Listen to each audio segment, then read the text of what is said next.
आज का हमारा टॉपिक है डिग्री ऑफ कार्बन।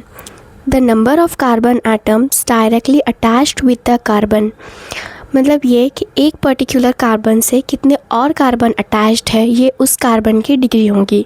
यहाँ हम एग्जाम्पल से समझते हैं। यहाँ पर हमारे पास एक कार्बन है जो कि सिर्फ एक ही कार्बन से डायरेक्टली अटैच्ड है, तो इस कार्बन की डिग्री हो जाएंगी प्राइमरी। ये प्राइमरी डिग्री वाला कार्बन है।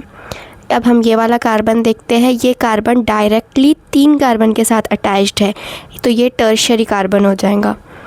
अब नेक्स्ट वाला देखते हैं। ये वाला कार्बन सिर्फ 2 कार्बन से डायरेक्टली अटैच्ड है, तो ये सेकेंडरी कार्बन हो जाएगा। ये वाला कार्बन 4 कार्बन से डायरेक्टली अटैच्ड है, ये हो जाएगा क्वाटरनरी।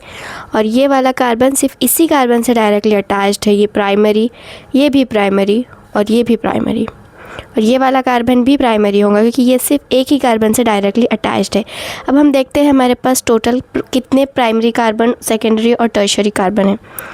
यहाँ पर हमारे पास प्राइमरी कार्बन है 1 2 3 4 5 हमारे पास प्राइमरी कार्बन है। देन सेकेंडरी कार्बन, तो यहाँ पर सिर्फ एक कार्बन है जो कि सेकेंडरी है। टर्शियरी सिर्फ एक ही कार्बन है जो कि टर्शियरी है। और क्वाटरनरी कार्बन भी सिर्फ एक ही कार्बन है जो कि क्वाटरनरी है। यहाँ हम सेकेंड एग्जांपल देखते हैं। यहाँ पर ये वाला कार्बन है जो कि सिर्फ एक ही कार्बन से डायरेक्टली अटैच्ड है, तो ये हमारे पास हो जाएगा प्राइमरी कार्बन। अब यहाँ पर ये वाला कार्बन देखते हैं। ये इस कार्बन से, इस कार्बन से और इस कार्बन से 3 कार्बन से अटैच्ड है, ये टर्शियरी कार्बन हो जाएगा। और ये वाला कार्बन सिर्फ इस और इस कार्बन से अटैच्ड है, ये सेकेंडरी। ये भी सेकेंडरी और ये भी सेकेंडरी, ये भी सेकेंडरी और ये भी सेकेंडरी कार्बन हो जाएगा। यहाँ पर हमारे पास प्राइमरी कार्बन 1 है।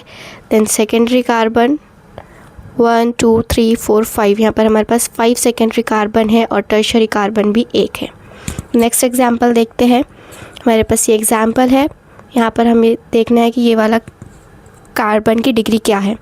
ये कार्बन इस कार्बन से, इस कार्बन से और इस कार्बन से डायरेक्टली अटैच्ड है, तो ये वाला हमारा हो जाएगा टर्शियरी कार्बन। ये वाला कार्बन हमारा हो जाएगा सेकेंडरी कार्बन, क्योंकि ये सिर्फ 2 कार्बन से डायरेक्टली अटैच्ड है। ये भी सेकेंडरी और ये भी टर्शियरी, ये सेकेंडरी, ये भी सेकेंडरी।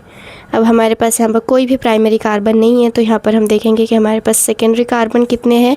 1 2 3 4, यहाँ पर हमारे पास 4 सेकेंडरी कार्बन है और 2 टर्शियरी कार्बन है।